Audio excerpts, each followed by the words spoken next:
Ooh, welcome everybody. Thank you for coming in and welcome to this week's episode of Burn the Ships. We have six-time Mr. Olympia Dorian Yates here.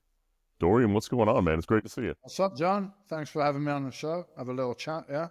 Absolutely. It's great to see you again. Yeah, It's been since 2019 when I did your DY HIIT certification course over in Spain. yeah, it's been some time. And yeah, a lot has gone on since then, right? A lot of changes in the world since 2019, that's for sure. So it's been an interesting ride for everybody, I guess. Yeah, no kidding. For me at least, I got lucky because that was my last trip before the entire world shut down. Yeah. So last one we got over there to go there, take your course. And man, I gotta say, where we were down in Marbella, it is a beautiful countryside over there. Yeah, it is. I mean, that's why I live here. I mean, I could pretty much live anywhere, I guess. I mean, it's useful to live in Europe because my business is here and, family and so on. Um, but still, yeah, it's the southernmost part of Europe, so I guess we have the best weather pretty much all year round. I mean, it's winter now, so there's a little bit of rain and clouds, but still very nice, beautiful part of the world. And of course, this part where I live, it's a little bit of an international bubble. There's a lot of English expats here, a lot of Scandinavians. Those of us that could escape from the cold and the grey of the north come to live down here. So yeah, it's got the best of both worlds. It's like Spanish, but it's also international as well. And the weather's great. We've got mountains, we've got beaches, the food's good. So yeah, I'm very fortunate that I can live here, or maybe not that fortunate. Maybe just because I fucking worked for it, right? You know, in my opinion, there's no luck, there's no fortune, there's none of that. No, I But just say that to be like, I don't know, to sound grateful, which I am grateful. Sure. But it didn't happen by chance. No, it's nothing certainly happens by chance like that. And the things that do feel like chance were kind of meant to be to begin with. But let's Yeah, go into exactly. man. Everything will align with your energy. Yeah. So long Basically. you let that steer the ship and you row as hard as you can, and whatever you're supposed to happen is going to happen. Yeah, that's it. And things, experiences, and so on will align with whatever you're kind of putting out in the world.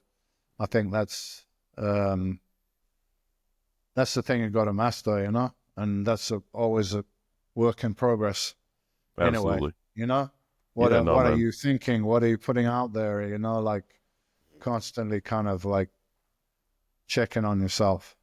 Yeah. And you can talk a lot more on this, but the mentality of bodybuilding and what you learned how to control your emotions, how to be aware of everything around you, and so on and so forth is, in my opinion, one of the best first steps anybody can take to really take control of their own life.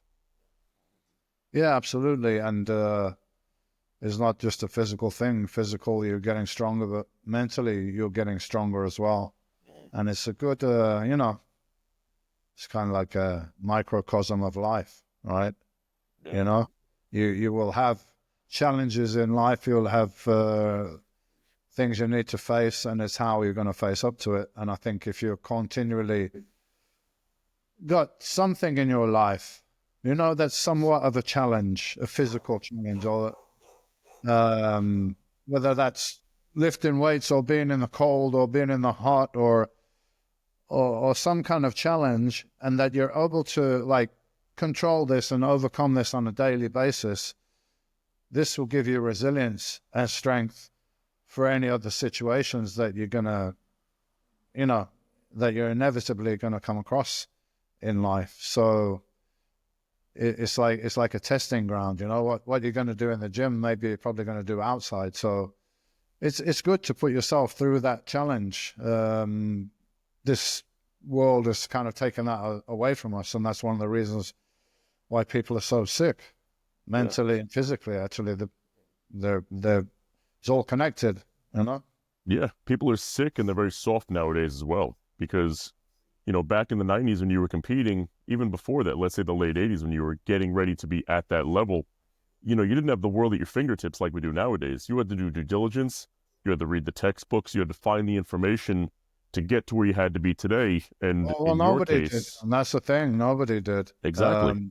The great, all the technology we've got and everything, and the speed of information, it's amazing. But it does have these negatives where, when I grew up, even before I was a bodybuilder, just like people doing hard work was just kind of a normal thing to do. And people would they would pride themselves in this, like a working man. He works hard for his money and to support his family and all. So it's a different kind of mentality, and the world has changed, and that's not there anymore. So we kind of have to create these situations, and that's going to the gym or going in a cold shower or going in the sauna or something like that. That's your human body and mind functions optimally when it's under some degree of stress. I couldn't agree more. Even mentally, if life becomes too easy and there's no purpose, there's no challenge, and you have all the material riches in the world, but still people can be very lost and depressed.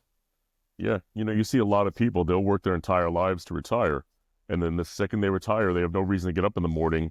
Immediately their health declines, their mental health declines, everything goes down.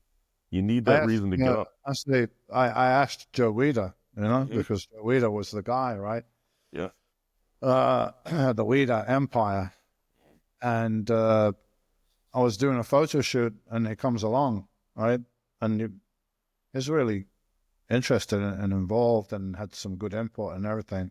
Mm-hmm. But I was a bit mystified. I was like, "Hey, Joe, why are you here?" And he's like, "What do you mean, why am I here?" Mm-hmm. I said, "Because you're a very rich man, yeah? You can do anything with your time. I think if I was you, I'd be sipping, whatever on the beach somewhere, right?" Yeah. And he's like, "No." It's like, "This is what I love to do, This is my passion, the bodybuilding, the magazine. It's what I love to do. And, I'm enjoying being here. So, if I stop doing this, what I'm going to do? Just going to, have no purpose and curl up and die." And, he did live to quite I don't know, he was in his 90s, right? He was quite healthy towards until the last couple of years where he was in decline. So, absolutely. Interesting. We always need some challenge and some purpose. 100%. No, he lived a great full life doing what he loved every single day. And, a lot of people would... it's not like you're going to work. You're just going to do what you enjoy. So that's the best thing. If you can find something like that. I was fortunate enough to find bodybuilding and made that into, it's the way I made living. But I would be going to the gym and lift weights for free. Anyway, not to that extreme that I did when it became a profession, but, I enjoyed it. That's my point. I'll still go to the gym now. I don't get paid to do it, but I go to train because I like it and it makes me feel good. Yeah, absolutely. So besides training nowadays, what are you doing to keep yourself sharp and keep yourself not in a poor state of stress, but keep yourself and your body stressed out enough to keep you sharp? And it's just our stress is keeping it in the right balance, right? So I do some stuff I do meditation. I do cold showers in the morning. That's just kind of routine that I have in the morning. But as far as stresses, I really like the sauna. I've been using that a lot. I got one at home that I can use. So I use it nearly every day for 20 minutes. Nice. And it's a stressor, but beyond that, it's also a great way to lose toxins and things that are in the environment that we like. I mean, you can do your best, right? But it's in the environment, microplastics, heavy metals, electromagnetic frequencies, and so on. I mean, we're in it, right? So apparently sauna is the best way to get rid of heavy metals and microplastics. So some things which you're going to come across and you can't always control it. So it's a great detox as well as kind of a stress reliever. So I like the sauna and any kind of exercise. I mean, I go to the gym and lift weights, but not the way I used to. But I do sprints on an air bike or on a rowing machine, and then like longer pace stuff, I do some hiking or biking because the weather's so good here. So it's nice to be outside. You're not only exercising, you're getting the sun, and we're talking earlier on about bullshit. I mean, it's really laughable, some of the things that we like bought into or that we were taught. Like the sun is bad for you. That we were scammed the into. Most ridiculous thing that you could think of. I mean, the source of all life, right, somehow is bad for you. And you better keep out of it, or you better cover yourself with these toxic chemicals to stop that nasty sun harming. It's ridiculous. The sun is amazing. And if you get burnt, time to get out of the sun. Just common sense, Yeah, you're overcooked yourself. The cold's good for you too. If you freeze to death, that's your fault. I lived in England, so we don't have a lot of light, a lot of sun, and just to get up every day and it's nice and it's sunny, it's very positive mentally as well for you. So absolutely, that's the reason I'm living in southern Spain. Man, I saw a study come out maybe a couple of years ago now, where they say the average American, because we're the worst when it comes to our toxins and microplastics and everything, the average American consumes about a credit card's worth of plastics every month. Wow. That's crazy, man. It's ludicrous. Now, granted, the average person isn't eating a very clean diet, anything like that, but it's wild. And to think that all the products we use, everything we made as cheap as possible, isn't going to affect your health when all they care about is that bottom dollar. That's the way the machine runs, man. Absolutely. You look at skin cancer, right? Because we were talking about the sun. Yeah. People like to blame the sun for everything. They say, stay out of it no matter what. But meanwhile, how come we're the only species on the planet that gets skin cancer? How come skin cancer went to run rampant when sunblock and sunscreen really came onto the market? How come people that never go in the sun and work in an office get more skin cancer than people that go outside? Exactly. So it doesn't make any sense. No. Cancer is caused by multiple reasons, but one of those reasons is not the sun. And far from it. I get out as much as I can without getting burned. And actually, when I first started going in the sun, I would get burned like really quickly. Yeah. I think it was a combination of like getting used to it and also changing my diet. So there was a lot more antioxidants in the diet because obviously the sun is a stress and your body needs to like react and calm that inflammation down. I think if your diet's very good and high in antioxidants, that you will be able to protect yourself from the inflammatory effects of the sun. And that's what happened to me eventually. Like I don't get burnt now, unless like maybe if I go to Brazil, it's a little bit harsher there. I might be a little bit careful there, but I haven't wore sunscreen for like, since I learned all about it. Yeah. Which was probably 10, 12 years ago. Once you step out of your element, you're always susceptible to anything new that's going on. Yeah, I mean, I'm very open, always have been, but still, there's more and more that you learn and you end up thinking, well, there's a majority of the things that we were taught or believed that I'm now like, think, well, that's just not correct. And it's more and more and more. And how deep does it go kind of thing. So it goes. You always got to keep an open mind, man. When you think you know everything, then you really don't know anything. I'll tell you, one of the most controversial things I've been doing a lot of research on and practicing myself recently is on nicotine. Have you seen any of the new studies that came out about it? Yeah, I have in cognitive effects and everything. That's obviously why people were using it to focus and everything. Because I've worked with people that used to smoke heavily and they would drink a lot of espresso and smoke cigarettes because of that effect.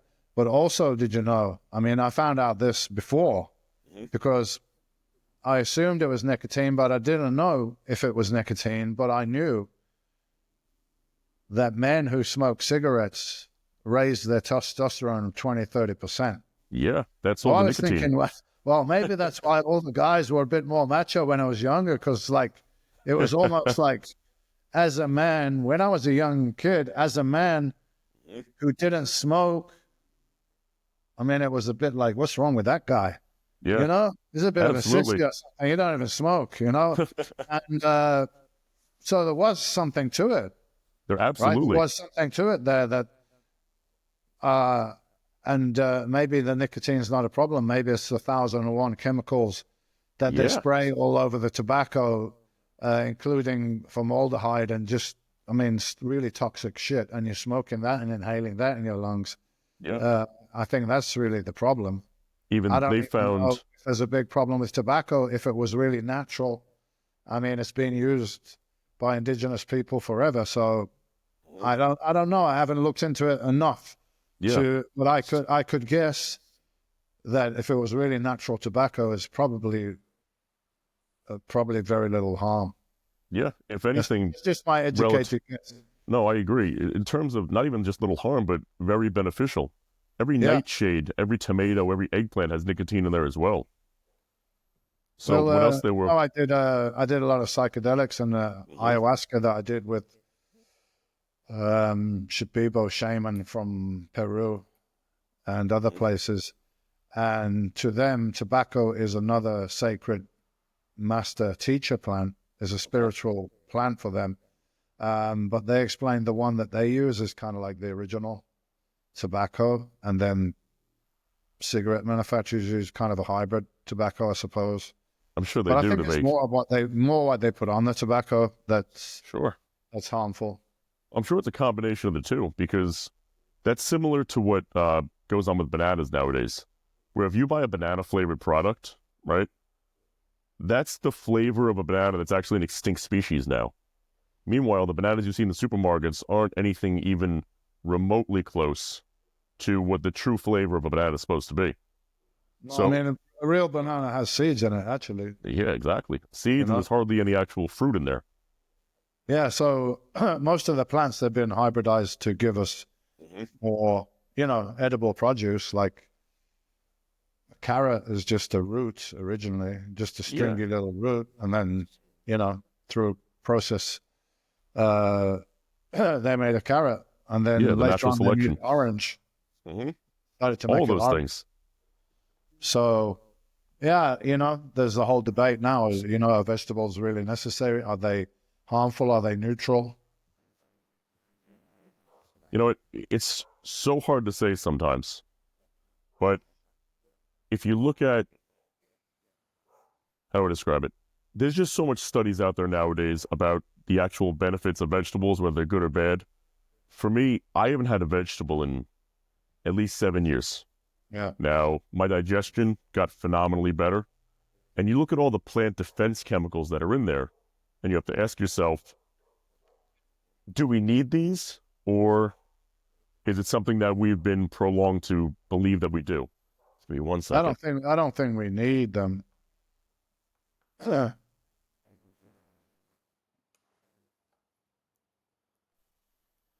I don't think we need them. I'm just having a light in my joint while we're No, here on enjoy, it. my friend. So the question is, do we need them? No, we don't need them. No. Actually, we don't need Mhm. any carbohydrates, Correct. right? Because we need protein, we need essential amino acids, we need essential fats. So we need them, right? We don't need carbohydrates. We don't need vegetables. We don't need fruit. So could they be beneficial?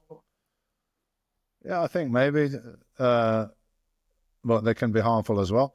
There's an argument about like a little bit of poison, right? Yeah. So the argument is all these plants make defense chemicals, which is basically like little poisons. Sometimes a little poison can have a positive reaction. If you think about, Absolutely. like exercise is a little, Sure. it's a stressor. Again, it's another stressor, a kind of a Absolutely. stress. So there's that argument. And I don't say I know the answer, but I know that people can exist very healthily just on eating like meat Yeah. because they do it, right? They do it. Eskimos did it. The Maasai. When I was in Kenya, like it was about 10 years ago, and I had a guide that was a Maasai, and he took me down to the village, to meet and do all the dances and all that stuff. And we're talking about food, and he said he never eaten anything green in his life. He said we just laugh about it. Yeah. All they eat is meat from the cow or the goat, blood and milk. And the raw That's milk it. too. And Before they're it's very pasteurized. healthy. They're very healthy until they leave the confines of the village and go to the big city and change the diet. The same thing's true with the Eskimos. When they were just in their natural environment and not exposed to other food, they were just eating basically fat and protein. But interesting, like, have you heard of the rabbit starvation diet? No, I haven't. The rabbit starvation diet. So apparently somebody or some people got stuck somewhere, right? Mm-hmm. So the only thing they could find they catch rabbits to eat. Mm-hmm. But rabbits are just pure protein. They got really no fat. So the guys died in the end. They starved to death because the energy that it took to convert the amino acids from the protein into usable glucose was nil, basically, I guess. And also they got very terrible diarrhea. So they basically starved even though they were eating because they was eating just pure protein. Yeah. A lot of people don't realize. A combination of fat and protein. Yeah. The amount of energy it costs to actually break down protein into glucose is basically the amount of calories that 1 gram of protein per has anyway. That's what I mean. So they were not receiving anything at the end of the day. Yeah, not at all. And the digestive system was shutting down and that was just going straight through them as well. So, I had a friend of mine who's big on his salads and all that stuff, right? Yeah. And eats a lot of spinach. But I saw this guy in agony. He couldn't work. He couldn't do nothing. He was just lying on the floor in real pain. And they had to have this, like ultrasound or something. Like they hit it to try and break up the stone that's in the kidney. It's like just the sonic therapy. Kidney, right? Mm-hmm.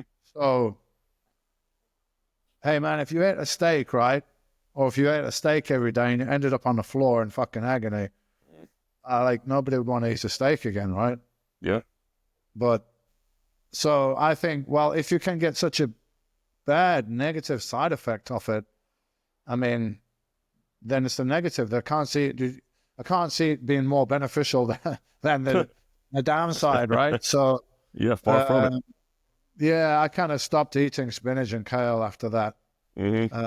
I don't eat a lot of vegetables now, really. Onions and garlic and stuff with the food. Some tomatoes. For flavor. Stuff like that. Not too much, because it's going to be sprayed with something anyway. More likely, especially if you eat in a restaurant. Oh, absolutely. They get the cheapest stuff they can get. So yeah, I'm eating protein, fat, some carbs. I'm not like religious 0 carb ketos or anything like that. I have some rice or sweet potatoes, things like that. But what about fruit? Yeah, not high carbs. No. I feel it fits me, like, for my age and everything as well. I'm not trying to build muscle. I'm just trying to maintain and keep my blood sugar under control, which I think is very important, increasingly important as you get older. Absolutely. You can get away with stuff when you're young. And, I used to eat 1,000 grams plus a day of carbs. Yeah, you had to. But, but my objective is to build muscle. Does that mean it's the healthiest diet in the world? Not necessarily. No, it's the best diet for what I was doing at the time. So my question is, what's the best diet for me now? And gone through various trials and perspectives and stuff on that, and I've come back. That's where I'm pretty much at now, and I feel very good. When I was on a low protein and kind of more vegetarian, which I tried for a while, just energy and fogginess, like the concentration and the sharpness. And actually, it was Gal that noted this more than me, because she lived with me, and she was telling me a few times, like, hey, you're like, you're just catabolic, basically. Yeah, and you're just kind of staring into space a little bit. You're hardly there. So, most days I eat from like 1 till like 8, something like that. So I don't eat in the morning, usually do whatever I'm doing, some exercise, have a coffee, go exercise, and eat later on. I feel like it's good to have, give your digestive system a break and your body a chance to clean out a little bit sometimes. Absolutely. Even comparing it back to, let's say, an evolutionary standpoint, right? Where we wouldn't have a meal ready at 6, 7 a.m. We had to go out and find it first. Yeah. So they never really ate in the morning. So that would have been their time of, call it fasted cardio, if you will. But that was the time where the digestive system, right after they woke up, really wasn't working. It was more so shutting down so the extremities can get some blood in there to go get what they needed to get. Well, I should tell you, before the whole carnivore, keto kind of, coming into people's vision and so on, and now it's very big. So as a guy, I met him in New York, Ori, can't remember his second name. Anyway, he wrote this book called The Warrior Diet. Okay. Because historically he tracked Roman centurions and Roman soldiers, because it was documented that they left point A on this date and they got to point B on this date. And, so how much weight did they carry in equipment? How far did they go? And he worked it all out. And like the only people that he estimated could do it currently at that point, and this is back in the 90s, was Olympic level athletes. Yeah. But there's literally armies of these guys, hundreds of thousands of them doing it like it's nothing. So what was their day? How did they do it? What did they eat? They just basically marched all day. Like pretty much marched all day until the sun starts to go down, and that's when they make camp. And then when they make camp, they just fucking eat, right? Mm-hmm. They just eat a lot because that's the only chance they got. And then the next day it's the same thing. So they were eating once a day. And now, you hear about OMAD, one meal a day thing. There's another, keto, carnivore, 1 meal a day. It's all these kind of another sexy diet. I don't think you need to be in a club. You can just have some guidelines and, don't need to argue about these little minor differences, really.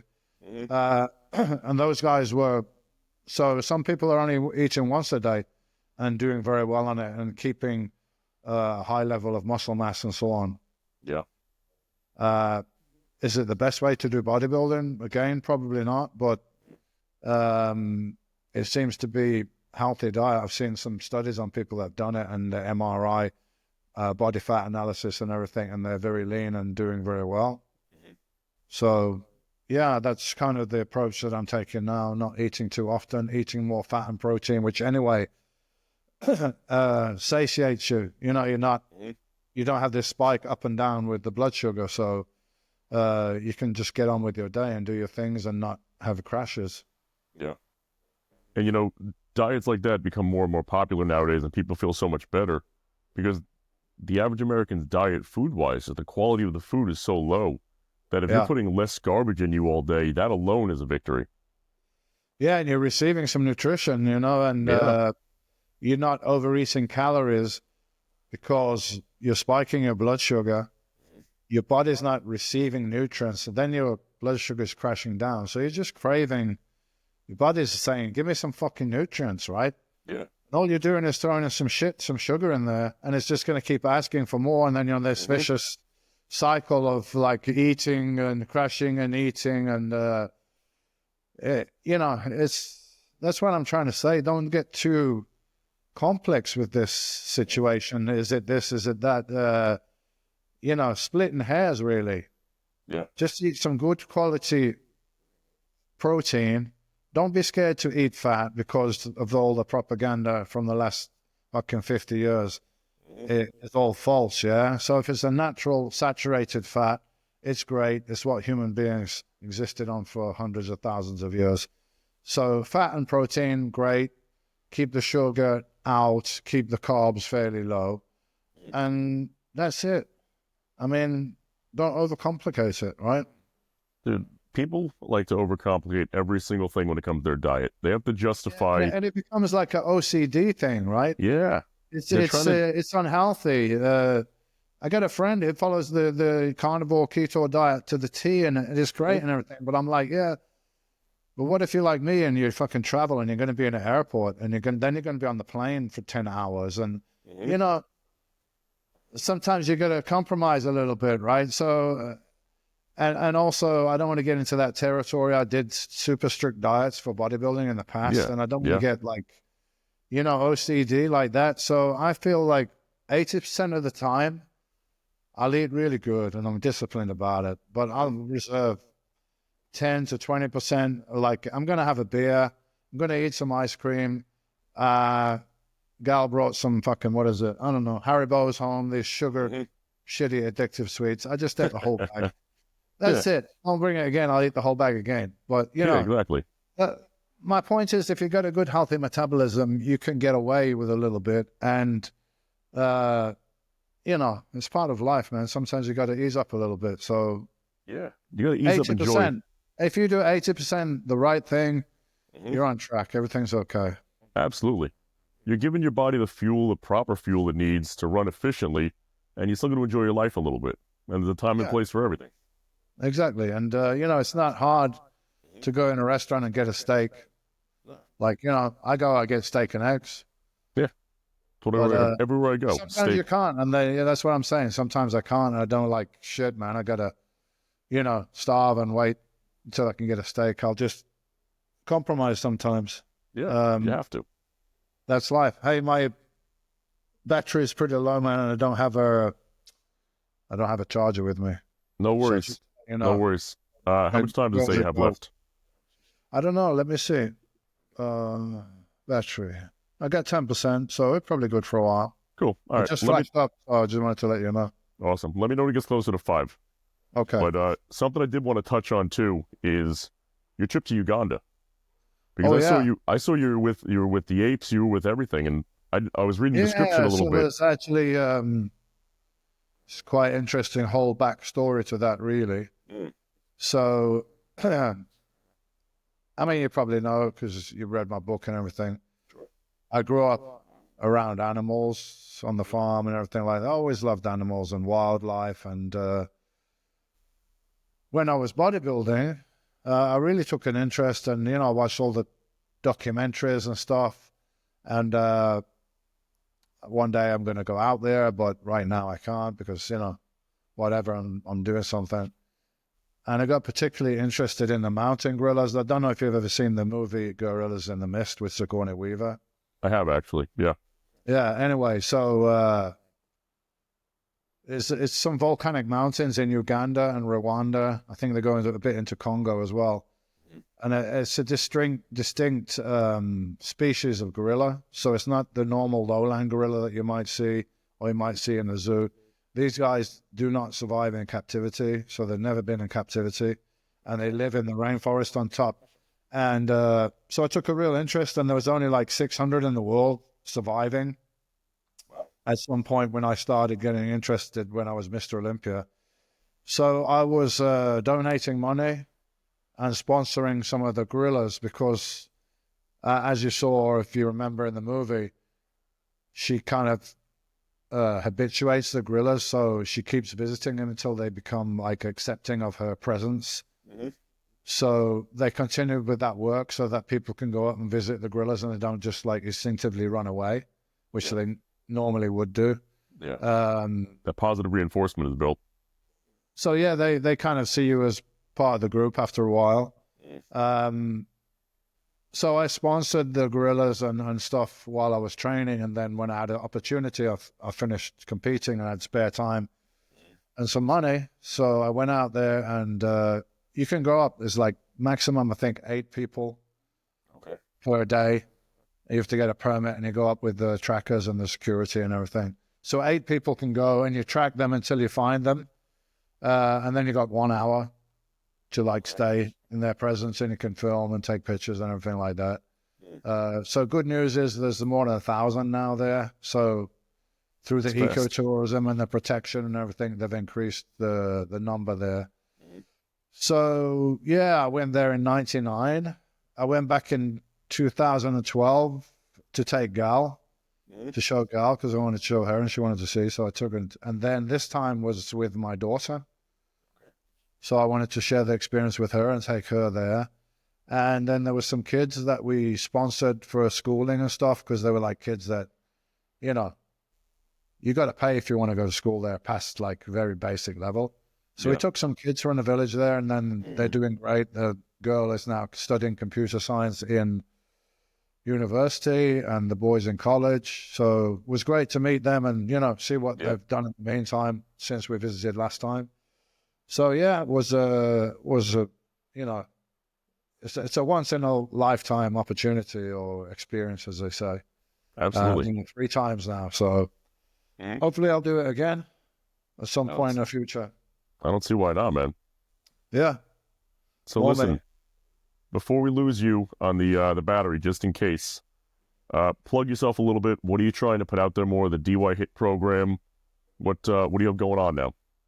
Well, you know, DY Nutrition is my main business, and we're really expanding with that. We're going into the health and wellness kind of market as well, high quality. And we got our own facility, so we're doing something unique where all the products have the lab analysis, and you can access by scanning the product and everything like that, because we know this market is not really very well regulated, especially in some countries. So we're 100% transparency. You get what you pay for, and we can guarantee it. So that's a big thing. And I think a lot of demand, but we had to do one step at a time. So I think we'll be going to the US at the end of this year to launch the products there as well.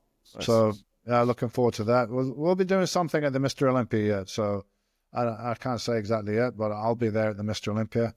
Nice. And in the meantime, I'm continuing to teach the HIIT methods. I'm going to Argentina end of this month, and also the Arnold Expo in Sao Paulo in Brazil. So continue to, you know, spread the word of HIIT and efficient, logical training in the, you know, in a chaotic world. It's out there, right?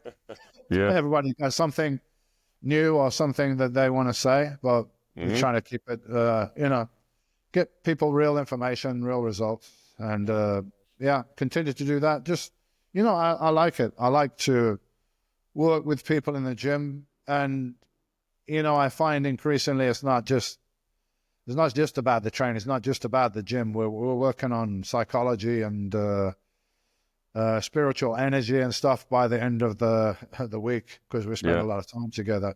And I see a lot of the guys really positively affected, how it affected their life in a positive way, and like even the kind of group bonding with a lot of the guys that come on the courses, and they stay in touch and everything like that. So yeah, I'm still enjoying doing that. Probably do one in Spain as well. Nice. Maybe around September or something yet, but I haven't decided. So Argentina, Brazil, and possibly Spain for the HIIT camps. And keep an eye out for DY in the US. We'll make some kind of announcement at the Mr. Olympia. Yeah, that's going to be big, man. I'm looking forward to it. Yeah, no, the demand is huge, but like, it's such a big market and a lot of competition. I mean, you can't go there with a knife to a gunfight.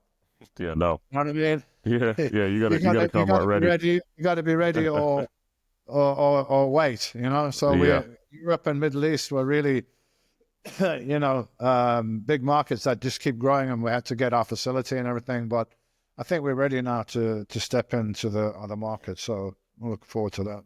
That'll be a good thing, man. I'm looking forward to it. Looking forward to seeing you at the Olympia as well. Yeah, great, man. Let me know when you're going in and everything. I'll probably be in a couple of days early. Yeah, definitely. I might go to Venice first. I don't know. Okay. Well, we'll keep in touch, man. Maybe I'll meet in Venice for us to just hang out and do a little training or something. Sounds like a good time to me. Got to work at it and get a good steak. All right. Well, listen, best of luck with everything, man. I'm going to hang up now before the battery's Yep, go. dead. We're on like 5%. No, pleasure to see you, Dorian. All right, talk soon. Let's keep in touch, man. We will. Cheers. All right, brother. Cheers. Bye. Bye-bye.